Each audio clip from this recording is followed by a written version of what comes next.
Një turist e huaj ka rënë pre një grabitje mbrëmjen e së mërkurës në zonën e Lungomares në Vlorë.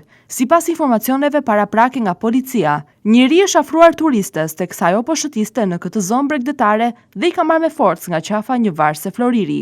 Ngjarja ka ndodhur në një moment kur në zonë kishte edhe qytetarë të tjerë, por autori ka vepruar me shpejtësi dhe është larguar menjëherë nga vendngjarja. Menjëherë mbas grabitjes, i dyshuari është larguar me vrap, duke përfituar nga errësira dhe lëvizja në zonë për t'i shpëtuar kapjes së menjëhershme.